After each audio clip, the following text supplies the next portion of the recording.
વઘારું છું. બેટા આપણે સ્ટીલની તપેલીમાં શાક બનાવી છીએ, આમાં નહીં. મમ્મીજી મારા મમ્મીએ તો મને આવું જ શીખવાડ્યું છે કે આ તપેલીમાં બનાવીને તો શાક જલ્દી બની જાય ને સરસ ચડી જાય. બેટા હવે ઘરનું બધું ભૂલી જાવ, ઘરેથી જે શીખીને આવ્યા હોય ને આયા તો નવા નિયમો હોય ને બેટા. ઓકે મમ્મીજી. ઓ બેટા જમવાનું નથી બનાવ્યું હજી?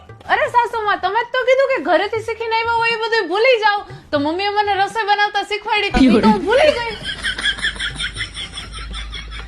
સાસુમાં ચાય બનાવજો ને.